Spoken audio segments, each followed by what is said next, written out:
আমি একজন মহিলা, আমাকে বলছে ডোন্ট শাউট। আমি বললাম কিভাবে বলছেন আপনি? খুন পর ক্ষিপ্ত হয়ে গেলেন, ক্ষিপ্ত হয়ে বললেন আপনারা তো সুপ্রিম কোর্টে গেছেন, চেঁচাচ্ছে। আমরা এক পক্ষকে শুনলাম ডোন্ট শাউট বলেছেন। কি কারণে বলেছেন? তিনি কি ওখানে কলতলার ঝগড়া করছিলেন নির্বাচন কমিশনের দপ্তরে? যদি সংবিধান মেনে ধীরে ধীরে পোলাইটলি লজিক্যালি এসআইআরে এত নাম কাটা গেল কেন, কার রেসপন্সিবিলিটি, কি করে ভোট হবে না হবে, বিভিন্ন জবাবদিহিগুলো করেন, তারপরে যদি কেন্দ্রীয় নির্বাচন কমিশন এই ধরনের ঔদ্ধত্যপূর্ণ আচরণ করে, ঠিক যেভাবে তৃণমূল রাষ্ট্রপতির সাথে করলেন, ভারতবর্ষের 1 নম্বর সিটিজেনের সাথে, তাহলে কিন্তু আমি বলবো জ্ঞানেশ কুমার সংবিধান বিরুদ্ধ কাজ করেছেন। উনি বলেছেন নির্বাচন কমিশন তার কি প্রতিক্রিয়া দেবে না দেবে, দিতে বাধ্য, আমি এটাও বলছি না।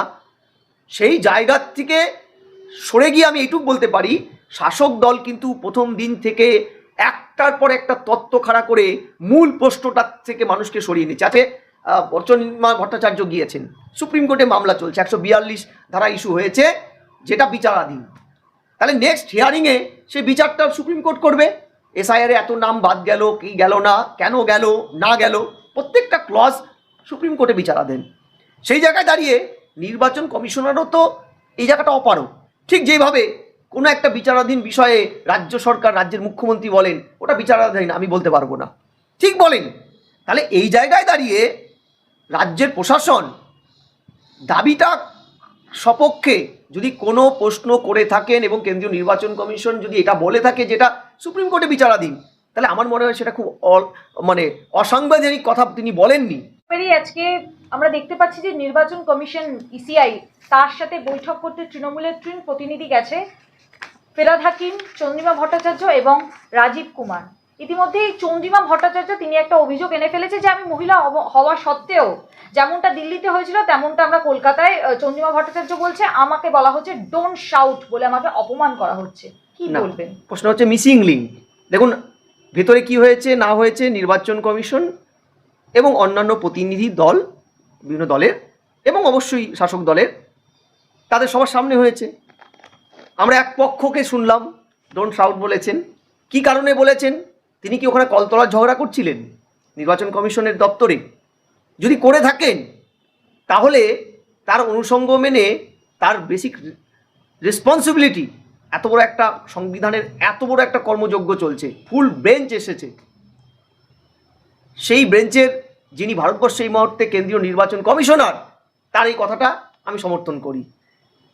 কিংবা যদি ধরে নিন চন্দ্রিমা দেবী যেটা বলছেন, আমি আবারও বলছি, ওনার কথা ধরে নিয়ে আপনি বললেন, যদি সত্যিকারের তিনি সংবিধান মেনে, যেটা উনি স্বভাব বিরুদ্ধ, সংবিধান ওনারা মানেন না, উনিও মানেন না, ওনার দলের নেত্রীও মানেন না, যদি সংবিধান মেনে ধীরে ধীরে পোলাইটলি লজিক্যালি এসআইআরে এত নাম কাটা গেল কেন, কার রেসপন্সিবিলিটি, কি করে ভোট হবে না হবে, বিভিন্ন জবাবদিহিগুলো করেন, তারপরে যদি কেন্দ্রীয় নির্বাচন কমিশন এই ধরনের ঔদ্ধত্যপূর্ণ আচরণ করে, ঠিক যেভাবে তৃণমূল রাষ্ট্রপতির সাথে করলেন, ভারতবর্ষের 1 নম্বর সিটিজেনের সাথে, তাহলে কিন্তু আমি বলবো জ্ঞানেশ কুমার সংবিধান বিরুদ্ধ কাজ করেছেন।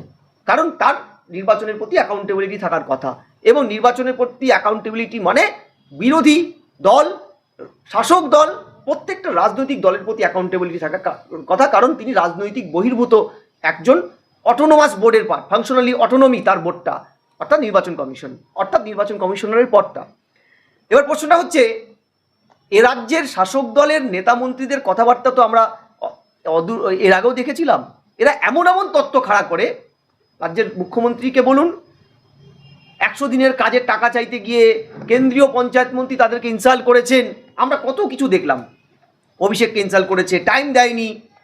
কিংবা একাধিক সময় এ রাজ্যের সর্বোচ্চ নেত্রী মমতা ব্যানার্জি এবং তার দলের একাধিক সাঙ্গপাঙ্গ কেন্দ্রীয় বিভিন্ন প্রতিনিধিদের, কেন্দ্রীয় সংস্থাগুলোকে, ইডি, সিবিআই, তাদের বিরুদ্ধে বিভিন্ন ধরনের কথা বাজারে ছেড়েছেন, যার কোনো হেতু পরবর্তীকালে তারা যুক্তিগ্রাহ্য কোনো প্রমাণ দিয়ে দেখাতে পারেনি। যদি আমি একটু ব্যাক সাইডে যাই, ইডির দপ্তরে, ইডি যখন আইপ্যাকের দপ্তরে গিয়ে করলো সার্চ, তল্লাশি, তখন রাজ্যের মুখ্যমন্ত্রী সপরিষদ পৌঁছে গেলেন পুলিশ টুলিশ নিয়ে, ফাইল টাইল তুলে নিলেন। কি বলেছিলেন? মুখ্যমন্ত্রীকে বাধা দিয়েছেন আইপ্যাকের তল্লাশির সময় ইডি, তাই পারেন না। কিন্তু আমরা কিন্তু তার সপক্ষে কোনো রাজ্য পুলিশের কোনো রকম আমরা সিসিটিভি ফুটেজ দেখতে পেলাম না। আমরা আরেকটু চলে যাই এগিয়ে, যখন 2019-এর লোকসভা নির্বাচন, শেষ দফার নির্বাচনে কলকাতায় অমিত শাহ আসলেন ভোট প্রচারে, বিদ্যাসাগরের মূর্তি ভাঙা হলো, রাজ্য সরকার 1 সদস্যের কমিটি বানালো, বলল যে অমিত শাহর নেতৃত্বে মূর্তি ভাঙা হয়েছে। পরবর্তীকালে ওই 1 সদস্যের বা 2 সদস্যের যে কমিটি, তার মধ্যে একজন ছিলেন অন্যতম আমাদের আলাপন বন্দ্যোপাধ্যায় আমলা, তার নেতৃত্বে সেই কমিটি সিসিটিভি ফুটেজটাও থানা জমা দিতে পারেনি। ফলে উনি বলেছেন নির্বাচন কমিশন তার কি প্রতিক্রিয়া দেবে না দেবে, দিতে বাধ্য, আমি এটাও বলছি না। সেই জায়গা থেকে সরে গিয়ে আমি এইটুকু বলতে পারি, শাসক দল কিন্তু প্রথম দিন থেকে একটার পর একটা তত্ত্ব খাড়া করে মূল প্রশ্নটার থেকে মানুষকে সরিয়ে নিচ্ছে। আচ্ছা বলো, আজকে চন্দ্রিমা ভট্টাচার্য গিয়েছেন, সুপ্রিম কোর্টে মামলা চলছে, 142 ধারা ইস্যু হয়েছে, যেটা বিচারাধীন। তাহলে নেক্সট হিয়ারিংয়ে সেই বিচারটা সুপ্রিম কোর্ট করবে।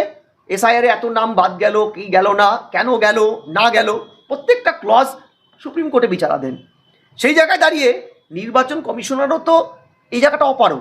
ঠিক যেভাবে কোনো একটা বিচারাধীন বিষয়ে রাজ্য সরকার, রাজ্যের মুখ্যমন্ত্রী বলেন ওটা বিচারাধীন, আমি বলতে পারবো না, ঠিক বলেন।